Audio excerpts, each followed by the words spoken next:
Hey y'all, it's Amanda with Tap Mom and the Baby Brigade. Hope everybody's having a good Wednesday, right? Wednesday. I'm doing okay. I did a bunch of stuff yesterday that kind of wore me out, so I was a little too tired to do a regular vlog episode yesterday. Let me tilt this back just a smidge. There we go.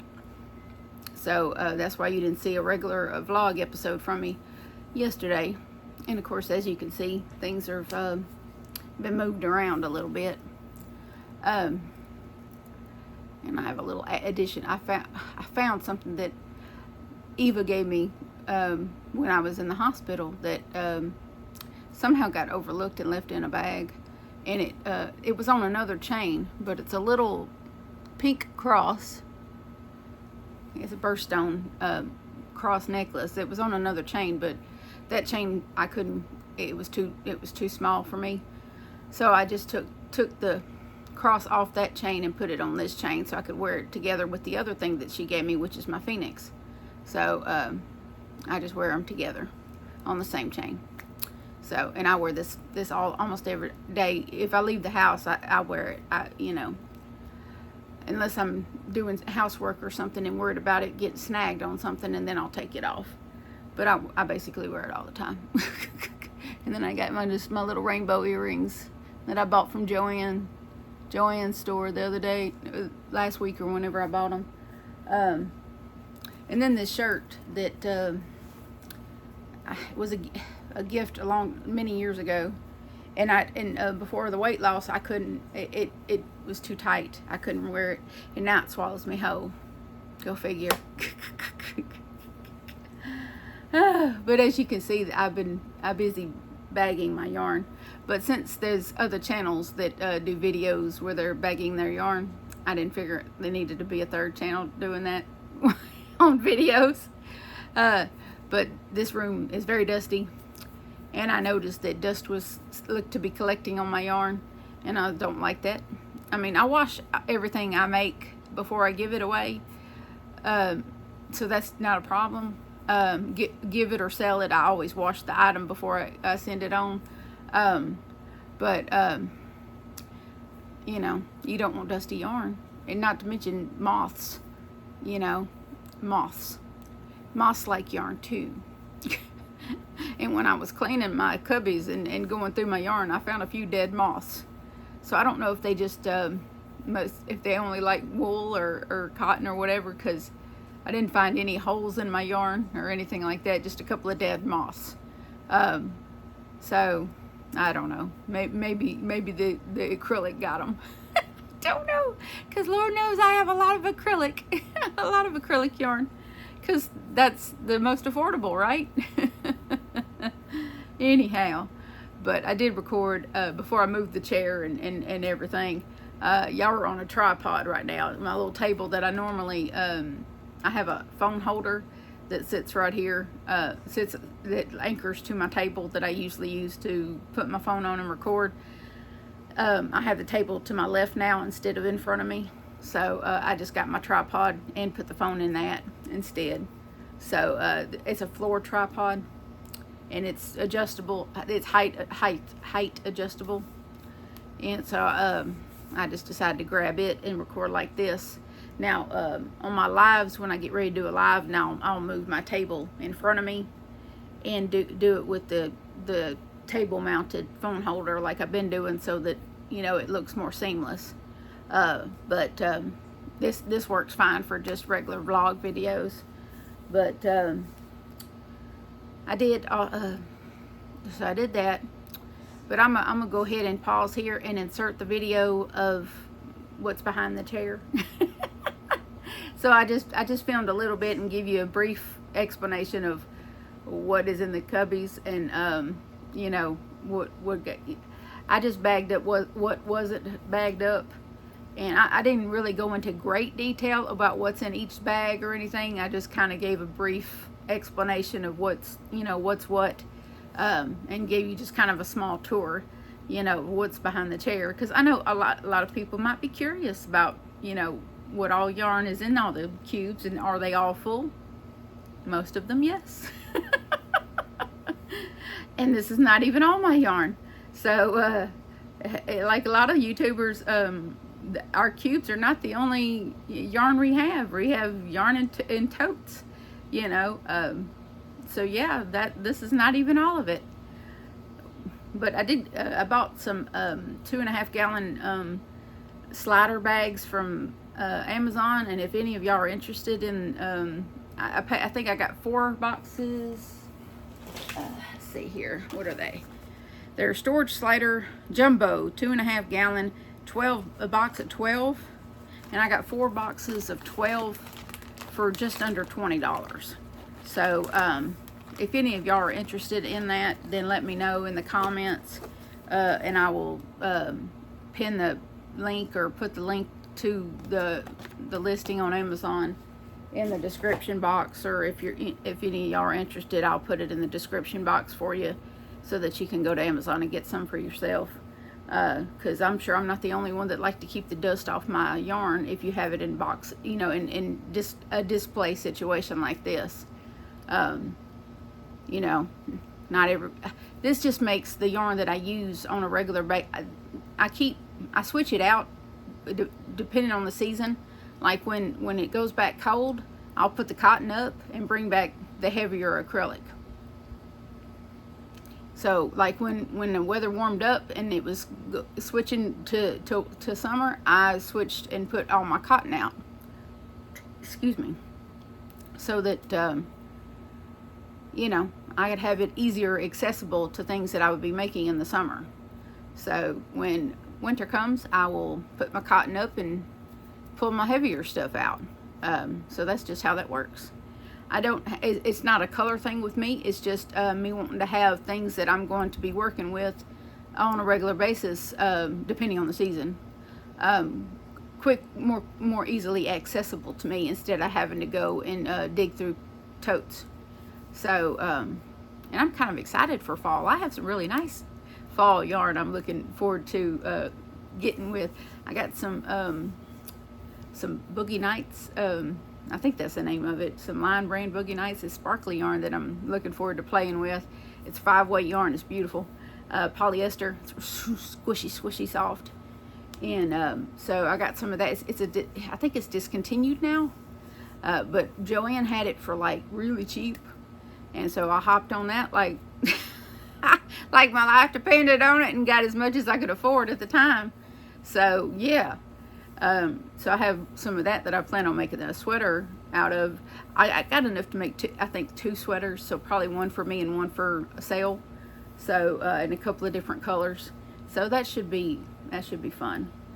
And but y'all will be with me hopefully during that process. I know I have some new subscribers, and I look forward to. I might have to record when I swap it out. It's quite an undertaking to swap everything out like that. And then of course I'll have to bag up the stuff from the totes, and just, you know, when I swap it out, I'll have to you know, put the stuff out of the totes in the Ziplocs to be in the cubes so that it can be protected from dust and moss, because I'm right here by the back door.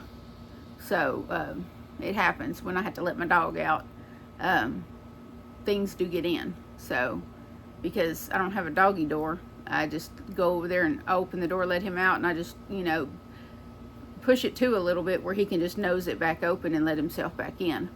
And then I go over there and, you know, shut it and lock it. But because he's trained like that, you don't have to browbeat him to get him back in. When he's done being outside, he just comes it back in. But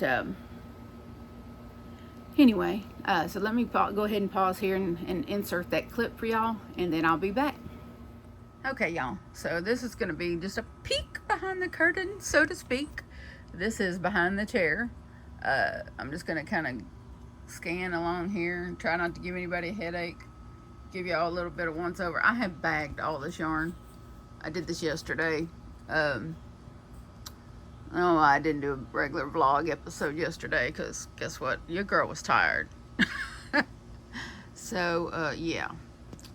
And so, I know y'all have heard me say, yes, see, this is a 16 cube organizer here. of course, behind the chair you don't see all that.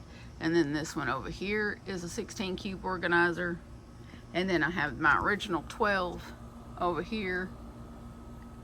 And there's some bottom shelves I need to still deal with. But yeah.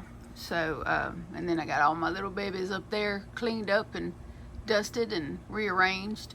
And I got this little background here. I got my little shark head right there. And my other little shark right around here. So yeah, I'm still, and then I tried my hat on yesterday, and it's bigger than it was on me last year. So did you know that you could lose weight in your head? Apparently you can.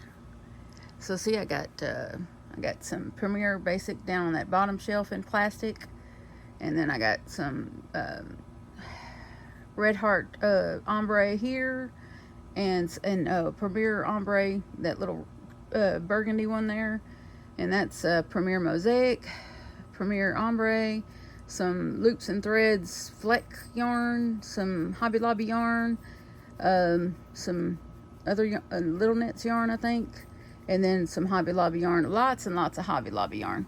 And then I got some Lime Brand Basic Stitch down there that I've got started in a project in a bag.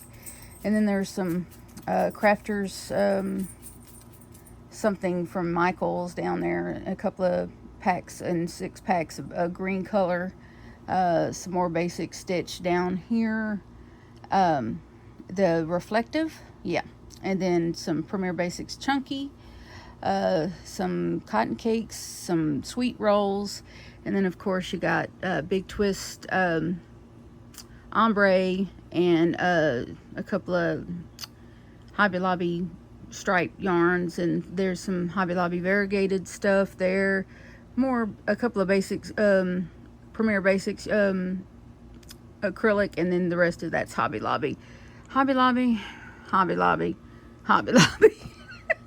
And then up there in the corner we got Premier Momente yarn. And then of course over there I got a mixture of things, a lot of Premier puzzle, and then some Line Brand Creek back there,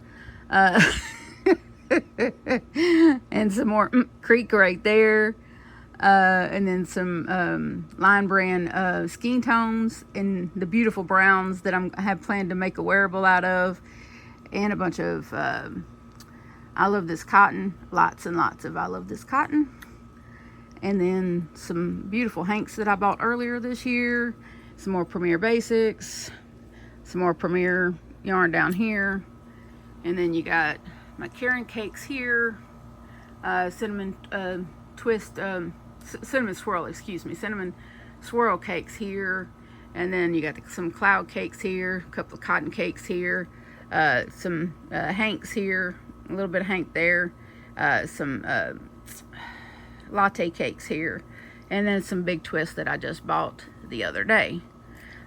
Most of the rest of my yarn is in totes, lots of totes, and of course there's a good look at all my little babies that I have been so generously gifted over the years. And then there's the other little things that maybe I don't get to see too closely. So I figured I'd give y'all a better view of things than y'all normally get. But that, ladies and gentlemen, is what's behind the chair. Alrighty, hopefully y'all enjoyed seeing all that. Oh, hold on, there's something. There we go. Sorry, there was a hair on my screen. I hadn't been losing as much hair as I was, so I guess some of that medicine is working. The medicine the doctor gave me for my hair, I think it started working, I think. So it has a diuretic in it though, so it makes me have to go. But what can you do? You have to do what you got to do. I did a lot of things yesterday. I did cake up the rest of the Malabrigo that I'm using for Eva's cardigan, and I attached another ball to this side, and then I'll attach when I get this one worked up, I'll go to the other half. But we're making progress anyway. So there's definitely progress being made.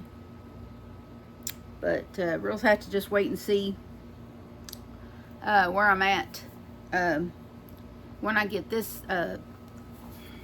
Now this one I actually balled up, by hand balled, because my ball winder was acting ugly. And then of course after I did this and I went to go do the second hank, I figured out what the deal was. That little thing, the little thing you thread the yarn through before you put it on the thing, I had to anchor it down with my big heavy scissors. I have a pair of heavy scissors, and I just had to anchor it down where it didn't constantly move across the table while I was trying to wind the yarn. So once I anchored it and where it would stay in the same position, it caked up just fine. So that was my whole problem, why I was having trouble caking yarn. It's funny that it takes me so long to figure stuff out. I don't know why it does, but yes, I'm working on this. And so this is right on time. I should have it done by her birthday, and to her by her birthday. And it's just so squishy. And it just feels so nice. I can't wait to get hers done. And I'm gonna start on my own after I get done with this one. My own Malabrigo cardigan, because by the time it gets chilly here, I'll be ready for it.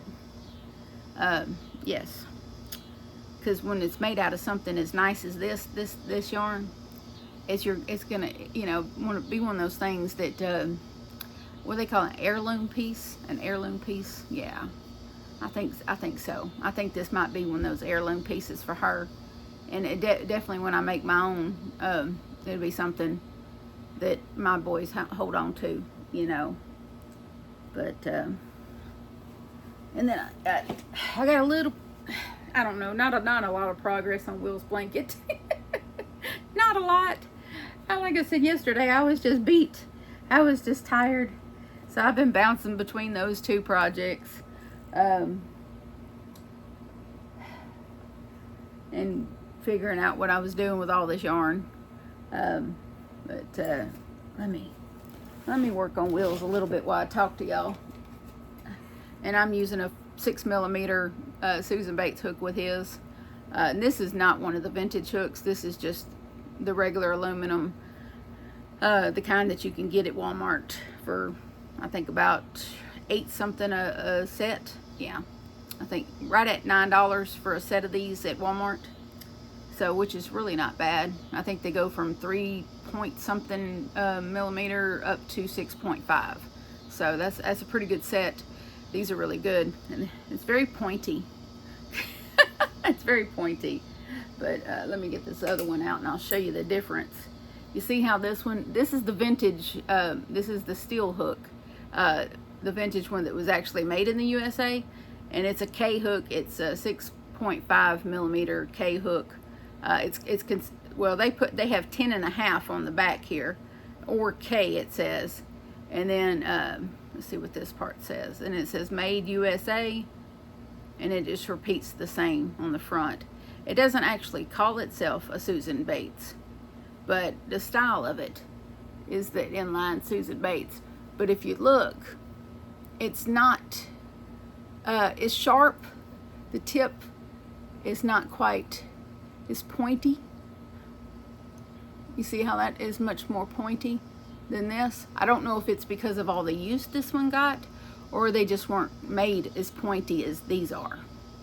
And this little spot here is not as sharp as this part here is. This is very, you know, pretty sharp here. And this is, I don't know if it was just from use or what, but that is more rounded there. But it's definitely the same style of hook. It's just over the years they sharpened this here.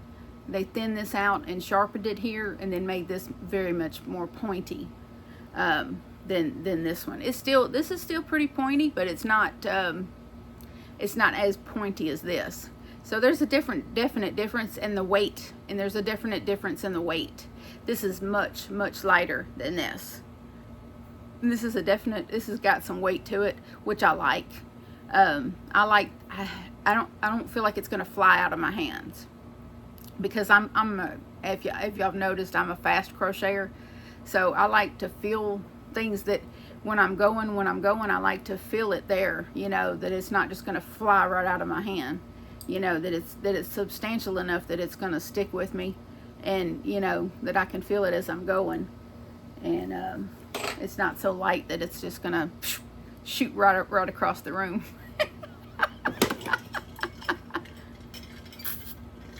Anybody ever had that happen?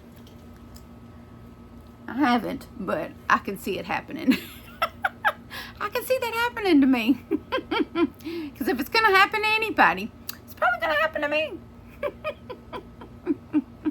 It's just how it is. I had to go to Walmart today. You ever get a hankering? Even though, you know, you're not exactly made out of money, but you get a hankering. I'm going to do this. Try to anchor this down a little bit so y'all can see what I'm doing. But y'all ever get that way where you're really you're really wanting to have something for dinner, but what you want to have for dinner is not in the house at the moment?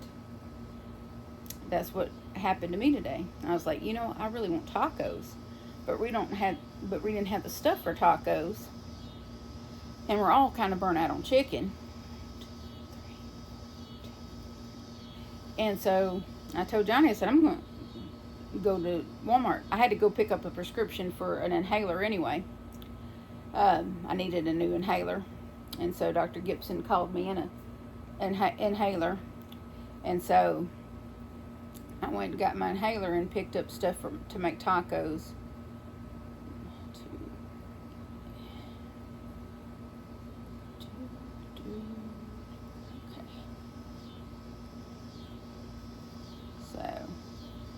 This is this corner to corner. Y'all, how many of y'all have made corner to corner blankets? I enjoy the corner to corner. It works up relatively fast. However, I am just chaining 2 after the slip stitch. I'll show you what I mean. When you flip this over and you go into your little chain spot on your previous block, you just get over here and then you slip stitch right there and you pull it tight. I just chain 2 here and then do my 3 double crochets. It seems to be making it a little bit tighter, you know what I mean? It seems to have a nicer, you know, appeal, not as open stitched, you know. And I'm enjoying this hook as well. It just and I have noticed that this big twist yarn is definitely not as soft as Hobby Lobby yarn, but it will be after I wash it with a little fabric softener. It'll be much softer.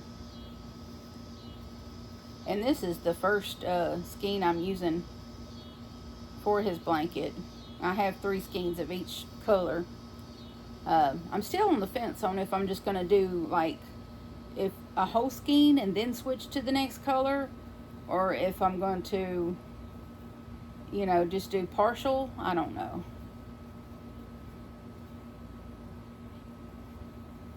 But I think, I don't know, at least for this one, because as you go, a whole skein won't get you as far. Further in the blanket, it won't get you as far as it does in the beginning, you know. Because as you go, your rounds get bigger, you know. So your skeins won't go as far further on into the blanket. So that's the only downside to doing it that way. It'll just change, but that's okay. I should be able to gauge. I feel like after 1 or 2 skeins I should be able to start the I'm trying to remember how many skeins I was in with Johnny's blanket before I started doing decreases. I want to say I was about 3 or 4 skeins in before I started doing decreases. I'm not sure, but I guess I'll find out, won't I would do it like I do most everything, by the seat of my pants, and that yarn split on me.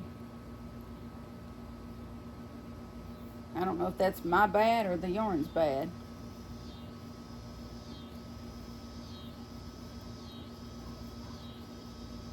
But yeah. But I do like this. I do like this corner to corner though. It works up really quick. There's a couple other projects I hope to. That ripple blanket. Where is it? It's across the room in that bucket. That in the bloom. But it's just been so hot. I haven't wanted to work on a blanket that's spread across me like that. You know, I struggled to finish that granny square blanket because I needed to work them rows to the outside border, you know. And it is a pretty good sized blanket. And I just like, oh, having that stretched all across me, you know, in this heat. I was like, I really don't know if I want to do that. So I've been kind of avoiding projects that are going to be stretched across me like that. But this will be, in the heat of August, will be big and stretched across me. But the things we do for love. So by the time it's cold outside, he'll have this big warm blanket. And he's a cold-natured boy. My oldest is. He's very cold-natured. So this will be nice and warm for him this winter. He'll be warm in his mother's love.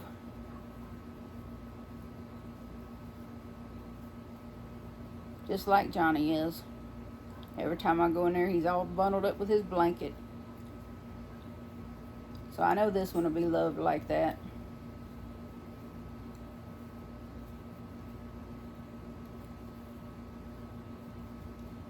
Y'all ever notice y'all's loved one under blankets you made them and it make you happy? Yeah. You always want your crochet items to be loved and appreciated. Boy, I saw a tutorial. I can't remember the name of that channel. But it was late. It was late when I saw this tutorial come up on my TV. And I shared it with the girls and I shared it with Serena. And it's out of this lady's book. And I'll link her channel in her, I'll link the tutorial in the description for y'all. She made this knotted up pillow out of what did you say, 11-foot tube. She crocheted this tube like you would an amigurumi. And as she's going, she fills it with polyfill as she's going. And when she gets it to the 11-foot mark, she takes it and makes a knot out of it and then sews the ends together. And it looks so cool.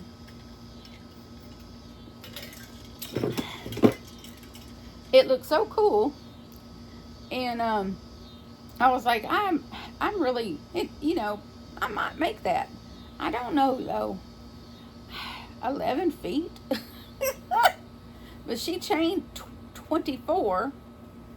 And of course she connected that. And, and worked in the round. But she showed one that she had done on a small knitting machine.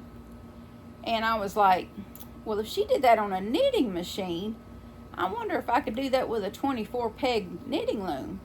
Because trust me, 11 feet would be much quicker on a 24 peg knitting loom. And she used 3 strands of worsted weight yarn. She used Red Heart Ombre. Yeah. She used Red Heart Ombre. 3 strands of it. But the pillow was really neat looking. And she didn't lay her head on it. She propped her feet up on it. And I was like, well, now that's interesting. So, but it was really pretty. And I thought it was fascinating. I'm going to have to noodle on that, though, if I'm going to, I don't know if I'm going to I don't know if I'm going to do that or not, because she really had to wrestle with that thing to get it tied in that knot and to looking like it looked when she was done. She really had to wrestle with it to get it to do that. So I don't know if I want to. I don't want to have to sweat over a project like she did. I'm like, you really got to eat your Wheaties to wrestle that pillow into shape. I got so many other things on my mind and on my mental list of things that I want to make. I don't know if I want to add that challenge and pillow to my list. But it was sure funny, fun looking. I mean, it did look pretty neat. But I will share that with y'all in case y'all don't know about it or hadn't seen it. But it was really neat looking. I forget what she called it. But, yeah. Oh, for the love. Okay. See? Even I mess up.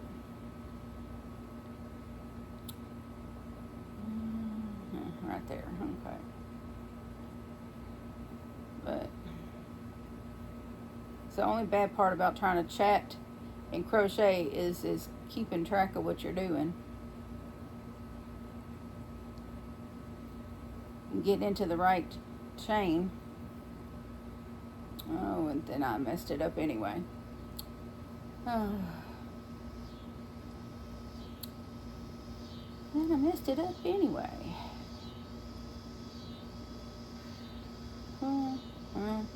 Right there. Okay. There we go.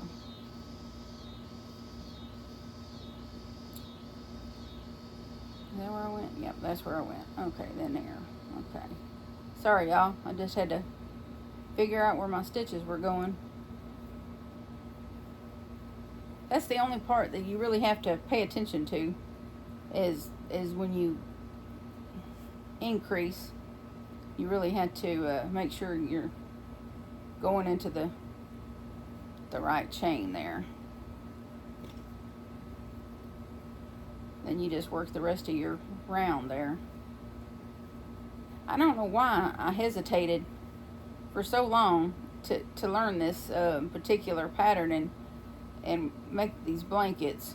But when I first looked at this tutorial, it seemed so intimidating.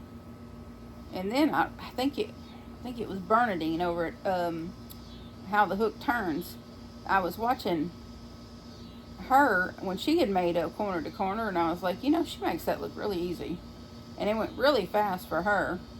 And so I went and found the tutorial again and looked at it, and I was like, and of course the second time I looked at it, I had, a couple of years of crocheting under my belt by then. And I was like, what is wrong with you? You could do this in your sleep. So I was like, why were you so intimidated? And so I just got to cracking. And boom. It just happened. So, sometimes when things first seem intimidating, just go work on some more simpler things for a while and get some experience under your belt. And then once you feel like you've worked on some simpler things and had a little experience, then go try that thing that you felt intimidated by at first and see if you don't think that, oh, I could do this in my sleep. Sometimes you just need to give yourself a little time to learn some simpler things first, and then that thing that was intimidating to you won't be after a while. I don't really see that as giving up. I just see that I went and, lived a little more life and worked on some other things and then came back to it. Oh, what is this itch? But, yeah, that's me. I don't necessarily give up on stuff. I just put it aside and come back when I think think I'm brave enough to give it a go. I don't know how I ended up, so comfortable making wearables. I mean, it's just like a little light bulb went off in my brain, and it's just like, oh, well, that's not hard. You know, just get a t-shirt in their size and use that as your guide, and boomity boom, and it's done. It just, some things click in some folks' head, and sometimes it just does that. Honestly, I just think it was God, to be perfectly frank. I think it was just the good Lord that just decided to sprinkle a little bit of talent in my head and, give that to me as a gift, after everything I'd been through in these past 10 years. I think, God just decided that out of all the hobbies that I had tried, and I wouldn't say failed, but maybe not excelled at, not achieved great potential with, not great success with, like the paint, like the mosaic with cut glass and tile. I mean, I was okay at it, but not great at it. With the painting with acrylic paint, I was okay at it, not great at it. I think I sold maybe 1 or 2 paintings, but nothing that. But at the time with painting, I don't think I really had any great aspirations to become some great artist. I think it was more of art therapy for me than it was anything else. It was just something that I lost myself in to help me deal with things that I didn't have any control over. Things that I couldn't change, and things that I couldn't control about life. I was struggling with trying to get my disability benefits, and that was a 5-year struggle. And once I got the right doctor that documented everything and did me right, I was able to get it. But the journey there was very stressful and very disheartening and heartbreaking. And then we were living in that trailer for 11 years that was moldy and broken stuff, and the summers were so grueling because you could have 3 or 4 air conditioners going and it would still be like 85 degrees in the house because we had no shade trees on the lot where we were living, no shade trees. And it was like, it's a big metal box. It's a mobile home. It was a big metal box. And so you just sweating your tail off with 3 or 4 air conditioners going. And you're like, what in the heck? And then the light bill's just killing you, and you're still not getting any relief. So you're taking cold showers just to get relief, 2 or 3 times a day. So it was just a miserable existence. So until, the good Lord saw fit for me, I mean, really all in 1 year, in March of 2022, I got my disability and back pay. I was able to get a really nice vehicle. And then this place came up available for us to move to. So we got out of that broken down trailer. Now this place is not perfect. It has its faults. But it, it's very comfortable. We have lots of shade trees. We're not sitting here sweating, through our clothes every day. It's just a much better situation. We're really close to everything. I'm much more comfortable here. And of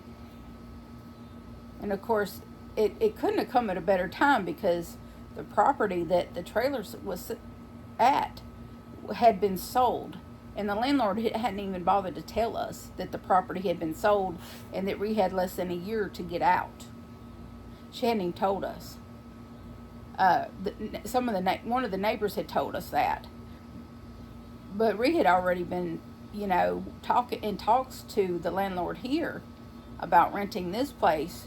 And because this house had just been sitting here being used as storage. And he had been paying a note on it. Using it as storage. And then Will's like, dude, we need to move from where we are. How about you, you know, clean it out and fix it up a little bit, and we'll rent it from you. And that's how that got started. And so it took him a while. It took him probably a year to get it ready, you know, probably at least a year to get it ready.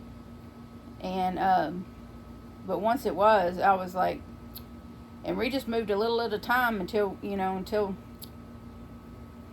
we were able to get a moving truck and get everything else. But me and John moved little loads in my minivan, and then we, you know, one night we just finally moved everything else, and we've never looked back. Of course, we have driven by the old property, and it's looks like that trailer park was just never there. Looks like it was never there.